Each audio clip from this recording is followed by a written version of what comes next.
Good morning, everyone. Thank you for being here. A little disclaimer. Normally, I give talks about domain-driven design, software design. There's a little bit of software design in this, but this is a hard talk for me, and you'll see later why.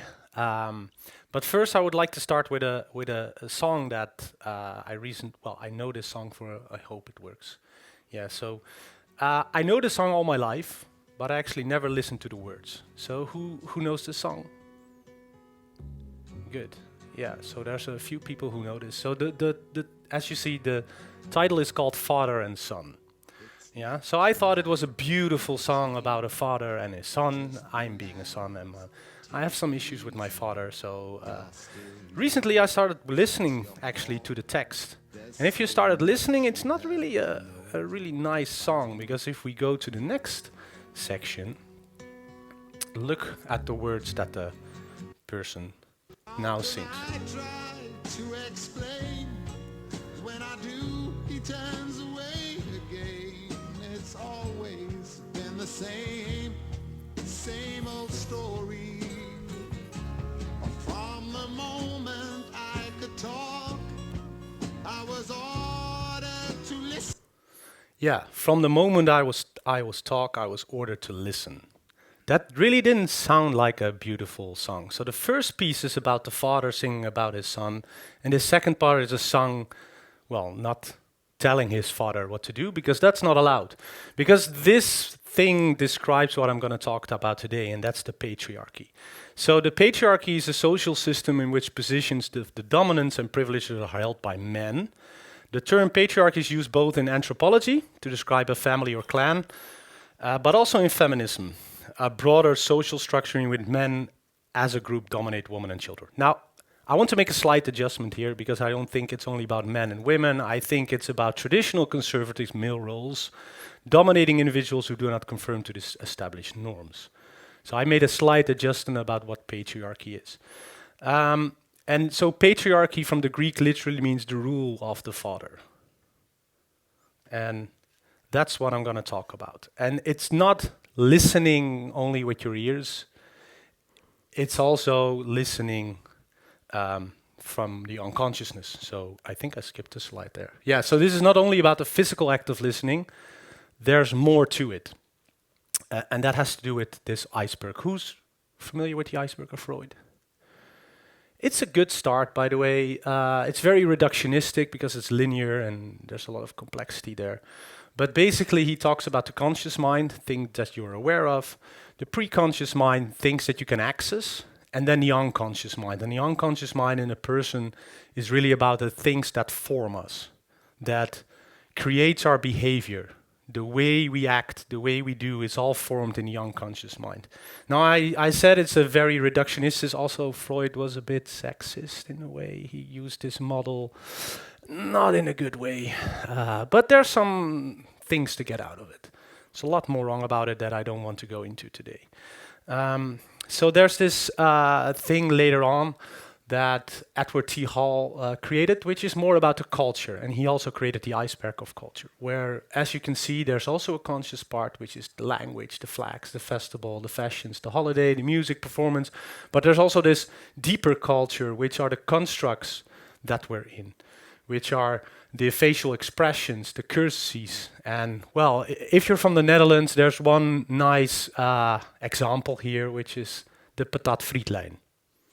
That's so ingrained in our culture in a way, right? If you're from the north, it's patat. If you're from the south, it's friet. And we're aware of it, but not really aware of it, right? That's a very funny, silly story, but that deeper culture we're usually not aware of because we're living in it. And in that deeper culture, there's this thing called symbols. Oh, by the way, Diana, good friend of mine, wrote a book about learning system thinking. She will explain more about how this affects us in tech as well. Very good book I read. And so humans are animals suspended in webs of significance that they self have spun, which meaning anthropology say nothing in life has meaning by itself. We give meaning to symbols and learned behavior.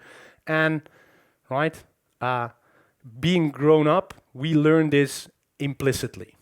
Those are symbols in cultures, and that affects us. And there's Carl Jung, who was sort of also a psychotherapist. He's a tad spiritual. He was a friend of Freud, and he called this the collective unconscious shared among beings of the same species. So there's this, when we do software design, for instance, there's this conscious space, we talk about it, we are aware of each other, but there's also all these patternal behaviors that are below there. And the thing is, in that unconsciousness, that male domination, that patriarchy that we grew up is so rooted in our unconsciousness that we no longer even see it. It's normal. So if you hear things that are normal or that is, right? If you hear, especially in the Netherlands, we say a lot of the time, act normal. Those are those patterns that we're describing. Nobody knows if I tell you now, act normal, it's not really a behavior, right? But, you know, it's so ingrained in our conscious, we cannot even see this. And my friend Romeo gave a great talk about this in Bordeaux social theory. The thing about this is these symbols create power. And what we do is we look at people that show that behavior and we look up to them. We give them power. And what we then do is something called symbolic violence. So who's ever been inside a company and thought, okay, I'm just new here, I'll just be quiet for a while? Who's had that? Yeah. That's a little bit of symbolic violence. Because it doesn't really mean you have nothing important to say. You're just thinking, let's be careful what to say here first. I first want to check what's wrong. That's called symbolic violence. We do that to ourselves. And that patriarchy is all the way there because that patriarchy, that rule of the father, that rule of that male dominance is so reinforced in our collective unconsciousness that because it's there, it reinforces itself. Because it's normal, people who come into that culture will also start acting like that normality. And that's how we reinforce it. Now that's a little bit of introduction about what is patriarchy. And now you might say, what does that impact software design? Because there's also a talk about software design. For the people who don't know me, I'm Kenny Baas. I help companies move towards more of a domain-driven design. What that means is I always show this picture by John Cutler, and that means we went through a first transition from Agile, right, where teams started building and testing, then we went down towards DevOps, but there's a whole gap that we're not going to, and that's that last gap, which is opportunity selection, requirements planning, and design. If you really want to have product teams, we want to move towards the lower part where teams are actually in control of selecting opportunities, helping with requirements planning, and started designing. And that's from a team topology perspective is called a value stream, a stream-aligned team. Right? You design it, you build it, you run it. So instead of you build it, you run it, you also design it. So instead of designs being handed over to you, you're part of the design. Right? That's where we're going to. And one thing from the DDD community is this thing called collaborative modeling. A very famous one is event storming. Who's ever tried event storming before with stakeholders? Yeah, that's good because then we're with stakeholders, we're trying to understand their needs, and from that need we start to create software design, which is actually, if you want to put domain-driven design in that sentence, that's domain-driven design. Understanding the needs of your users in order to build software. And we do that through collaborative modeling. And collaborative modeling is a visualization technique to analyze complex and conflict-related decision-making processes with all relevant stakeholders in decision-making to create understanding. It's also easier. We have the people in the room. We can decide how to move further. Great, right? So the question is, what can go wrong? Who has an idea? If you see this picture, what's coming? Yeah, I hear. It's the iceberg, right? The iceberg is coming your way. So it's good. When I further start software development 14 years ago, I was doing already domain-driven design, and it went very great. 6 years later, I went into consultancy, and the first time I tried out event storming, it went horribly wrong because of that iceberg. Because what's happening is that during that collaborative modeling, we again have the consciousness of the room. We behave as we've been taught in a way. We have our own identity, we formed it a little bit, but we still behave as we think we should behave. And then there's this shadows, this unconsciousness of a group, things we don't see, things that live in the shadow. I, a lot of time, think how's my cat is doing, for instance, right? But if someone poses A and that person has a lot of symbolic power, as we say, then other people might also start saying A, even though they say, what about 42? What about A, B, C, or could it be A and B? We don't speak up usually, because we try to conform to what's normal. And that's, well, if we start to model, that's a shame. Because maybe B is a good answer, or we can include it. Or maybe C is much better than A. So we're losing all this knowledge due to unconsciousness of the group.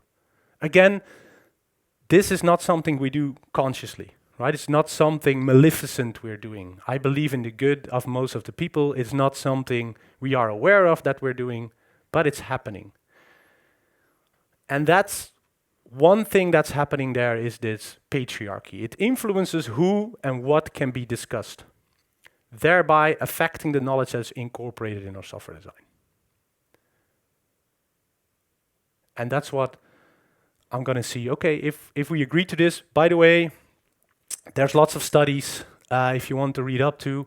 I also know there's a study that facts actually don't change people's mind, but if you really want to see that there's a whole thing going on there, a lot of studies actually saying that this is happening, that there is gender bias in the workplace, that people don't feel listened to. 78% of women in tech feeling like they must work harder than male co-workers to prove them. And this is just women. There's more, right? There's more minorities out there. So 50% abandon it by the age of 35. So I don't get it why Mr. Zuckerberg thinks we need more masculinity in the work if I see these numbers, but I'm going to talk about this. So this is studies. Again, facts might not change your mind. But due to this, of course, since 50s, 60s, we have feminism, right? I consider myself to be a feminist, by the way. You don't have to be female or whatever to be feminist. I consider myself a believer in the advocacy of political, economical, and social equality of the sexes. It's broader than men and women, especially through organized activity on behalf of women's rights. Well, there's now a fourth wave going on that's not only about women, it's about all equality, right? And I believe that that should be, I'm not sure if that should be part of feminism, but I don't care. It should be there. And part of that is the quotums. And don't get me wrong, I truly believe in quotums because it will actively change the system.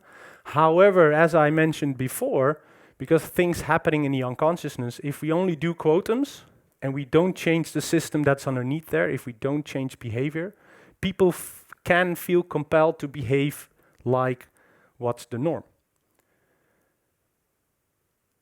So, are we actually creating diversity if we do quotums? I don't think so, because people should feel or behave that way. And that's a little bit what I call the Dungeons and Dragons for minorities. Now, I'm not I don't feel myself being a minority, but changing the norm is challenging without the involvement of those who define it. For those outside, it can feel like an endless game of Dungeons and Dragons, being able to... and for most of you, maybe this is not new, hopefully. But that constantly navigating a labyrinth of conforming to societal expectation just to live the life they desire. Now this hit me. Because in a small way, I can relate to that. Now, what can we change? There's this book. I haven't read it yet. I recently found it while finding studies. But I know the study that's posted in here, and that a recent study offers a different approach, proposing that men as allies are the missing ingredient. By the way, disclaimer, don't see this as a centering ally action or heroic narrative, right? Please don't see it as something heroic that we need to do, that we're the heroes. No, but it is needed. And 3 years ago, I joined this NGO. It's called eMANcipation in the Netherlands, and it's about men emancipation. And that's my story.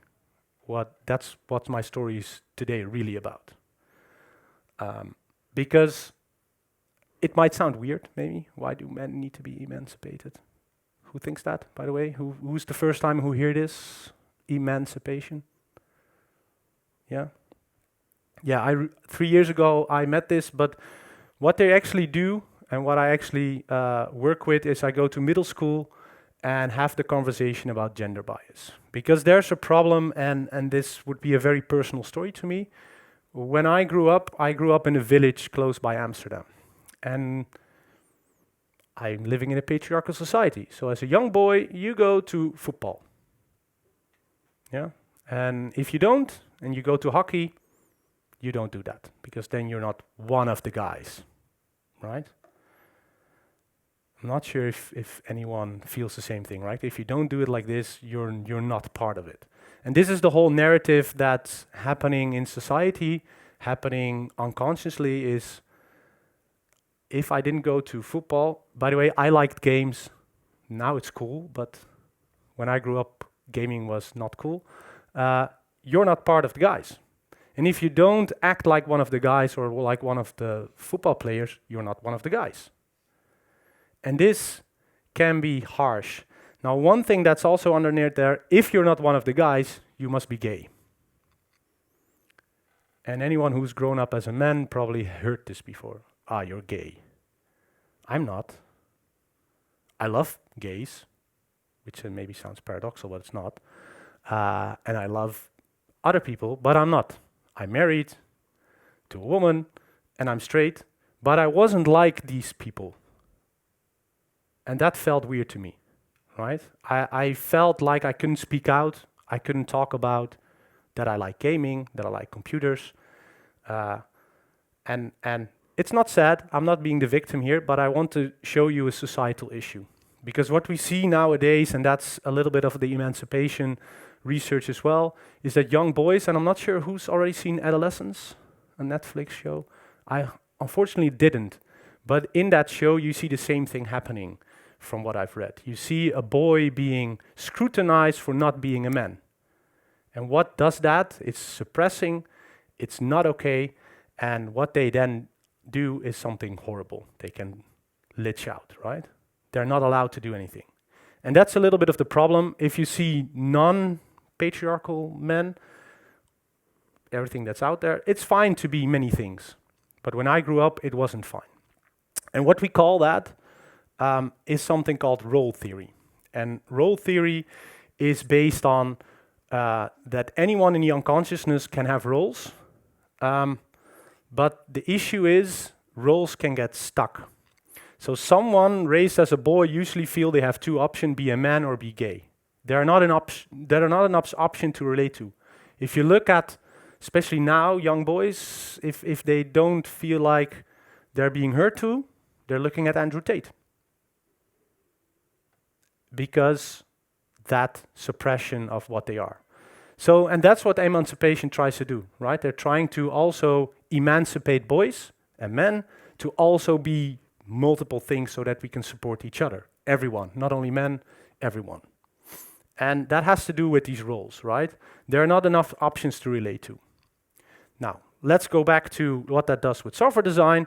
These roles can get stuck. So in the consciousness, you'll see that people will be accommodating roles. There might be someone who's always angry, someone who's always disengaged, someone who's always sad. Oh, that person never speaks up. Who recognizes this pattern? Yeah. That's a role. The thing is, that role, that person, can also be something else, but we don't see it at some point anymore. We only see that person of being angry. And when these roles get stuck, it serves a problem, because only that person can show up, and it's a little bit of psychology, right? Only that person can show up what they are, and they're not being listened to what they more can be. Yeah, so roles can get stuck. And the thing is, classic masculine behavior, those get stuck too, and they get the privilege. So it makes it harder to deviate from it. And what we want to achieve in software design, and not only in software design, but this talk is a little bit about software design, is something called role fluidity. The aim to achieve the awareness and the safety needed to move fluidity between roles as circumstances changes. So that you're allowed to be emotional as a man, which is fine. Or be strong, or be whatever, right? But so much of the time we're being suppressed in our roles and we don't see a person for anything else. And this doesn't account only for the emotional, it also accounts for business analyst or architect or software engineer. Have you ever, as software engineer, I'm not sure who are software engineers, but software engineers most of the time get heard, oh, you're not allowed to talk to the business because you're an engineer. Have you heard this phrase? I see nodding, I see, well, it's great if you do this. Love that, but I see a lot of people. I had that as well. I've once been into a session where there was an engineer and he says, I just want to talk to my users. Weird, right? I mean, why would you talk to your users that you're building software to? Anyway, then there was this business analyst and that person says, no, I'm talking to the user and you're just engineering. That's fixating roles. And that's not helpful because we want people to be fluid. And there's this great book by Arnold and Amy Mandel. They came up with role theory. And there's this great book about sitting in the fire. It's about large transformation using conflict and diversity. So he actually uses conflict and diversity as a way to create and make these roles fluid so that we can move away from the conflict and actually get more information out of that unconsciousness. And that will help us create better software design. By the way, I haven't told you that, but there's many research confirming diversity, and I don't only mean diversity in color, I also mean neurodiversity. Any diversity in roles create better performing teams. As long as we create that role fluidity and people can show up as they want. I'm not sure if that's the quote from the quote is right, people hire chess players and then use them as pawns. I'm not sure. That's the same, right? If we hire someone and then we let them conform to what we want them to be, that's not really helpful. We hire someone for what they can do best. And Arnold and Amy create this thing called process-oriented psychology. You can actually, I've not done that. I've been more in the deep democracy scene, which is based on this. But they use awareness to track psychology and physical processes that illuminate and possibly resolve inner relationship, team, and world issues. So they're only not looking at the consciousness, they only look at patterns in the unconsciousness and use that to drive conversation. And their work is based on Carl Jung. And Carl Jung, I think this was in the 30s or the 50s already mentioned, right? What about masculinity? Do you know how much femininity a man lacks for completeness? You seek the feminine in women and the masculine in men, and thus there can only be men and women. But where are the people? Sounds very feministic to me, but if you can only show up to what people want you to be, there can never be a completeness. So we want to facilitate that role fluidity. Now let's see that a little bit in action. So who here uses AI for coding? Any one of you want to say why, by any chance? Yeah. It's a lot stick. Yeah. So for simple problems, it will help you go faster. Who recognizes that a little bit? That you want to go faster for simple problems? Who's ever witnessed that? Yeah. So maybe, I'm not sure if the other people used AI, but this is a little bit of role fluidity. I'm not focusing on the AI part, I'm focusing on you want to go quicker, and that's your need. So if you want to create role fluidity, look for the needs that are people, because it's so much easier to agree on the needs, to agree on, well, I think, who doesn't want to go faster for simple problems? I think everyone. So if we can agree on that, but you're using AI, anyone uses anything else than AI? Who sees it differently? Coffee. Yeah, so you use coffee to go faster. Great, thanks. Yeah, so there's many solutions to those needs. And first, if we agree on the need, we can then create that fluidity.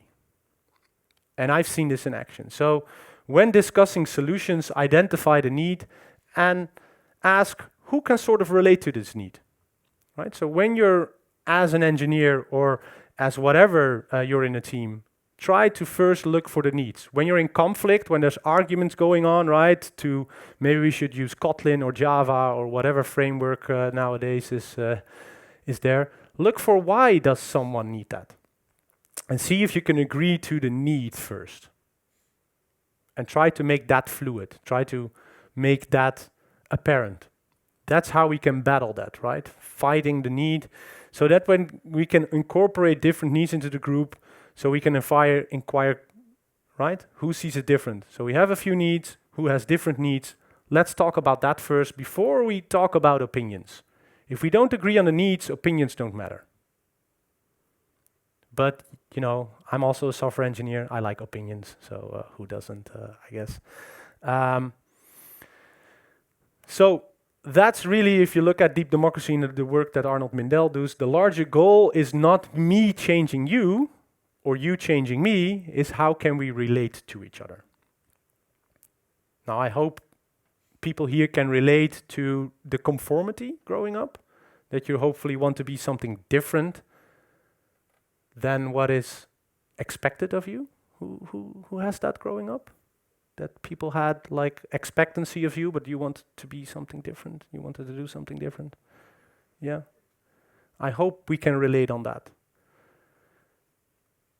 So another thing is that a person is also more than a role, right? So a role is more than a person. So meaning if there's a role someone poses, then there's other people that also probably have the same need. So that's a good probe, right? If someone comes up with a need and says, hey, I want this, let's see who else wants this.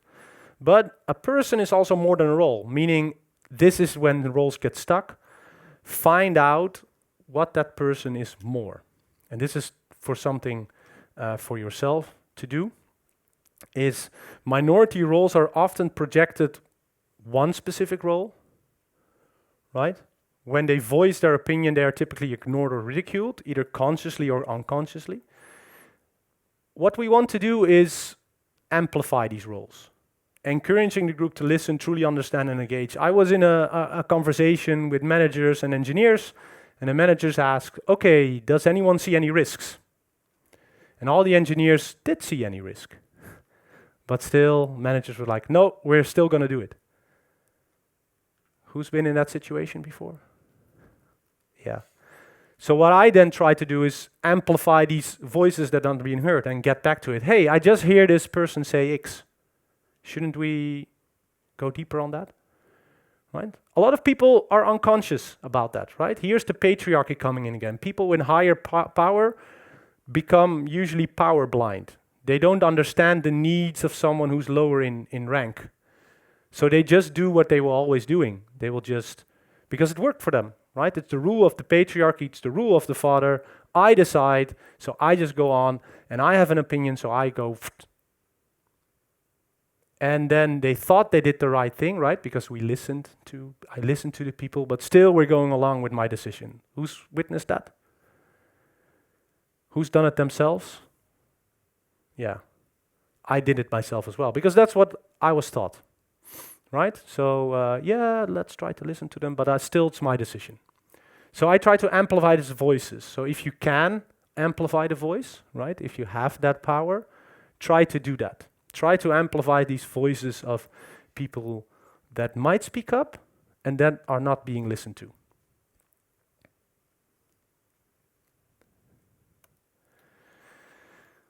So the thing is, harmony is a wonderful thing, but not as powerful as awareness. So the one thing that can happen here is, but now we're going to get into a conflict again. I'm conflict avoidant by growing up, by the way. I learned a little bit to stay in the uncomfortableness and the conflict. It's still really hard to me. But it's in the conflict that men need to emancipate, right? If people are coming up to me and giving the feedback, hey, Kenny, you just walked all the way over me. That's hard. But it's actually being that awareness and being accepting that it's happening. It's where there's the wonderful thing happening. So facilitating a role fluidity as a person who you think, well, I most of the time have higher ranking, we want to postpone asking for strong opinions. So as I mentioned earlier, when I start doing software design, opinions don't really matter to me.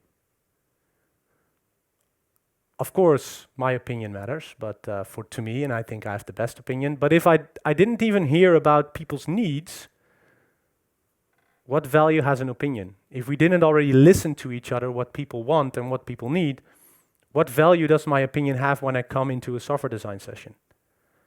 So whenever you have the feeling that you step into a software design session and say, hey, I have this opinion, we really need to go to whatever, Kotlin.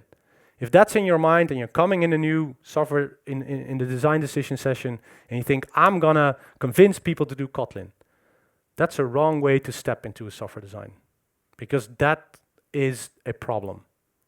Because I haven't listened to the rest. I'm not sure what their needs are. Do they relate to my needs? Do they have the same needs? Right? So postpone asking for these strong opinions when discussing design. Third, create awareness and that role fluidity. I've so many times see people arguing about frameworks or solutions, while if we first take comfort in finding what's the needs, what are the problem we're trying to solve, the rest will usually follow. So at the start of the design session, what I'm trying to do is start with something called an impromptu networking check-in. Who's ever done a check-in? So this is not about how was your day, how was yesterday doing. You can enter, you can do that as well, but it's really about the session. So if I give a training nowadays, the first thing I ask is, who already knows something about domain-driven design? Because I'm giving a training, I want to know what they know. And who has questions and concerns? So I'm keeping it to the facts, who already knows something about DDD, and then I ask for, what are your needs, right? Questions or concern, what do you learn? I don't focus on, what's your opinion about domain-driven design? It's a training, opinions don't matter yet. Let's first figure out what is there, what are the facts. And this is, I do the same if I do a software design session. If I make an architectural decision with a group, I first ask them, what do we already know? What are the facts? Let's model that out. And what are your concerns and what are your pain points? And when we first explore that, then let's go to the opinion. Yeah. The thing is, for this to work, what Arnold Mendel says is we must be able to identify all the parts in the system and allow them to speak. All the parts in a group, even those we do not like or believe to be useless, must be presented and supported. And here comes the patriarchy in again, right? If we want full support, I hear a lot of people in my training say, yeah, but if we take decisions, people are resisting to it. Who's had that, right? Making decisions and see people resistant to it? Yeah, resistance is a funny word. I'm an embedded electro engineer, and resistance is something completely different to me, as you can imagine. But Freud came up with the word for people who are needed psychotherapy, so people who are really having, so not normal people, I don't want to say the normal people thing, but people who have mental illness. And he used the word resistance to say these people with mental illness are resisting my treatment. So that's where the word resistance comes from. And now we're saying it to each other. The thing is, resistance is just some other people's opinion. If a decision is made and someone didn't feel listened to or someone didn't understand the decision, we all, everyone, me included, start to resist. My favorite one, by the way, is, we call it sarcastic jokes. Who's seen that happening? When a decision is made, a lot of sarcastic jokes come up. Yeah, that's resistant, that's someone, and that's still okay-ish, but at some point people started to do breakdown in communication. All of a sudden you don't hear from them, and in 3 weeks something completely different was built. Who's seen that? Yeah, because we didn't listen to them. We need to support them first and then get to a decision together. So conflicts indicate that new roles are seeking to emerge and serves as catalysts for increased group awareness. It doesn't mean that if someone speaks up, that I need to agree with them, but first let's accept that it's okay that that has been said. And things like laughing at it or making funny jokes about what someone says, that's not creating acceptance. Creating acceptance is really listening to it, even though I don't agree. And that's the hard part, right? Because we're so wired to say anything that we don't feel familiar with, to deny it. But the key here is first let people talk, let people feel heard, and then it becomes easier. So resolve every conflict within the group, regardless of whether it involves just two people. By the way, I've seen people say, well, there's two people having a conflict in the group, and then they move out, and then they resolve the conflict. And then they come back in the group, and then it's very awkward. Like, what did they discuss about? So, did they discuss about me? Or so if people are having a conflict during architectural decisions or during software design, resolve it in the group. But focus always from that, focus on what roles are there. Focus what are the needs there. Yeah, because that can cause breakdown in communication, loss of context, polarization, and ultimately war or separation. So leadership is a group product. I talked a little bit about facilitating, right? And who facilitates. Facilitation is also a role. So you don't need an agile coach, you don't need an architect, you don't need a manager or whatever to do facilitation. We all should be able to facilitate or to lead something. It's necessary for us to do that in our own ways again, right? Because leadership, if I tell someone to be a leader, how would you act? Probably I get 30 different leaders. So everyone can do it in their own way as long as we accept it. And that's the problem again. Patriarchy defines what leadership looks like. Strong. And nowadays even more harmful, bullying. Look what's happening in the world, right? Bullying is now really a strong leadership thing. It's horrible. Leadership can be many forms, can be in many ways, and we need to try to get that unstuck. Find other ways, try to change the wording of what leadership is, right? Wise leaders will realize that thing and will encourage their groups to develop their own evolving leadership potential. So if you are seen as a leader or you're in a leadership position role, try to help people grow into what they can become as a leader. And to give you a concrete example, and this is not about leadership, well, maybe it is. I had someone who said, if I want to grow higher in the company, my previous manager told me to stand on stage, to give presentation, because that's what leadership looked like. Completely wrong. I asked that person, what are you good at? They say, well, I like writing documentation. I say, well, there you go.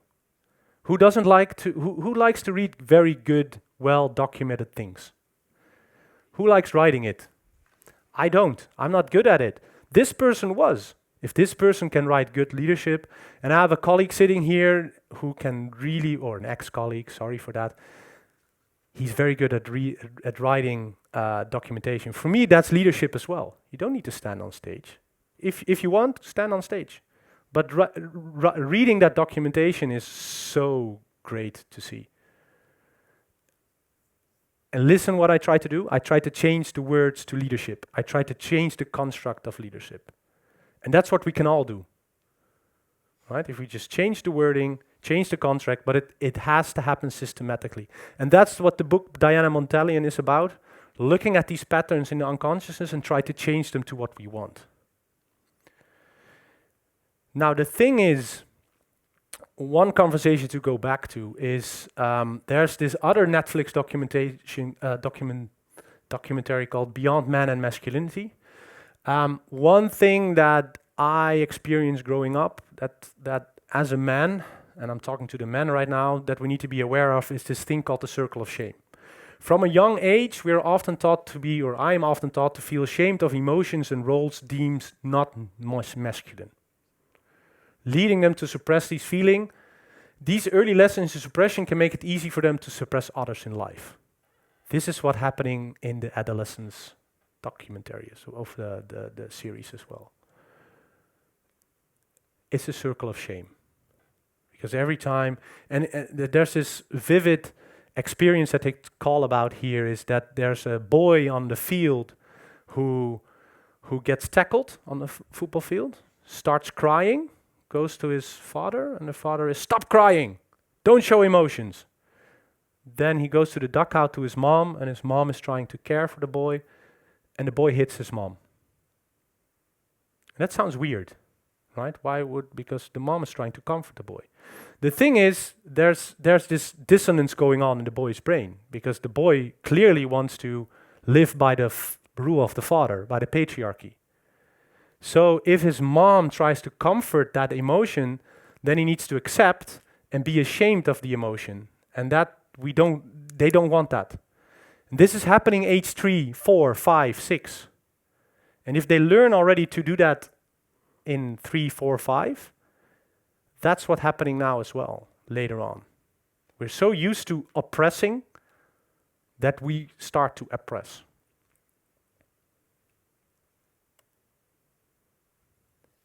And that's what we call edge behavior. That hitting the mom is what we call edge behavior. This is not only happening in boys, it's happening in men, this is happening in everyone. In this room, we all have edge behavior. When things turn tight or things start to contradict and we cannot handle it in our brain, we start to do edge behavior. Some people will go back, be a fly on the wall, start to be silent. I will talk faster and faster and faster and faster and faster and faster, and I won't let any air be filled anymore, because that's my way of coping with edge behavior. If things start to... Everyone can probably relate to having these edges. Now, why do I find this important? In groups, I start looking for these edges. If it's a group thing, I start to try to address the edges. So sometimes I see people starting looking at their phone, and if it's 3, 4, 5 people, it might be an edge. I'm not saying it is an edge, it might be an edge. So maybe I start to investigate, right? Maybe we need to stop something, or maybe there's a conflict arising. I've seen it happening on online tools, where something very conflictuous is being told, and all of a sudden the camera pops off. Multiple cameras go off. Interesting. Now that's only one observation. If it happens and happens and happens at least 3 times, you're dealing with an edge. Do we do this unconsciously, by the way? It's not something people are like, "Oh, I feel uncomfortable, let's turn the camera off." No, it's all happening down there. Now, the thing is, knowing your edges and knowing your own darkness is the best method for dealing with the darkness of other people. This is why I joined eMANcipation, because I know what it was being that young boy. Again, I'm not a victim, but I'm trying to change it actively, in my way, right? Everything that irritates us about others can lead us to understanding ourselves. That's that edge, and that's important for me to investigate. That's why I joined eMANcipation, to be an ally in my way, not because I want to be heroic, but I think it's a good thing to do. And to start there, it's accepting that we all have these edges and that it's okay. And the realization from people, what can happen here is another edge, right? If I talk about patriarchy and talk to men about this, about, hey, everything I talked about today, what I get sometimes is the realization that people are profiting from this system can be confrontational. I confronted a friend of mine about his behavior. And he says, "But I'm a hard worker." I'm not saying you're not a hard worker. I'm just saying that you probably got promoted because your father is the CEO. That was hard for him to accept, but it's a fact. I say, okay, if someone else applied for that job, would they got that job? He was saying yes. I say, no, probably not, because you're hit and that pattern is repeating. I'm not saying that that person is not hardworking, not smart, not great at that job. The thing is, what can happen here is that circle of shame again, because he feels ashamed that he got into that position. But he's just part of a system. right? So just because you benefit from the system doesn't mean you're bad, wrong, or lacking in hard work or intelligent. And that can be an edge, right? If you're confronted by your behavior of profiting from the system, think about it. That's what I had to learn, because the first few times I was doing this. I still do this, by the way. I can stand here and, well, this is a lecture, but I'm not trying to lecture you. I'm trying to tell you a personal story, and I hope what I get out of this is that we get more fluid role models. Who knows Keanu Reeves? For me, this is a man. For this is a person I was missing when growing up, because he's caring, he's good for people. He's also, for me, he's strong, and he's this action figure, right? I sometimes fall into the trap of looking at a man and think, he's really great, and then I start Googling him, and then not so great anymore. I couldn't, if anyone finds anything bad about him, please come up to me, because I also want to let go of the fact, I'm already convinced that everyone's wrong, everyone lies, but until then, this is one of my heroes.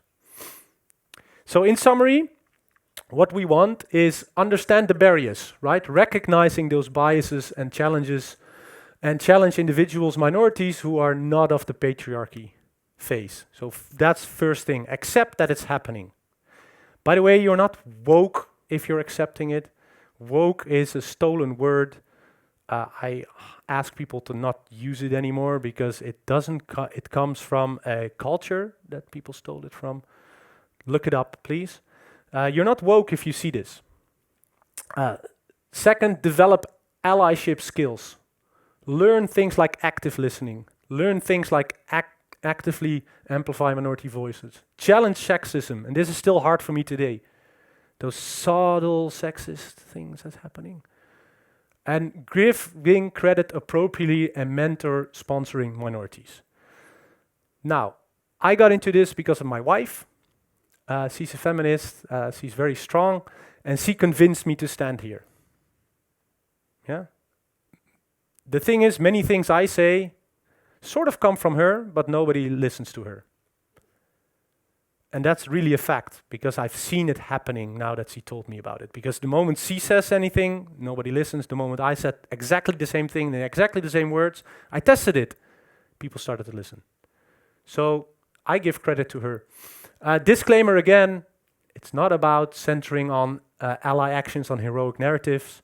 It's really trying to find your own story to change this system. Overcome hesitation, addressing common concerns men have about intervening or speak up, and the business case, look it up. I mean, it's better. And to finish it off, I cannot say it better than hopefully that this thing is using.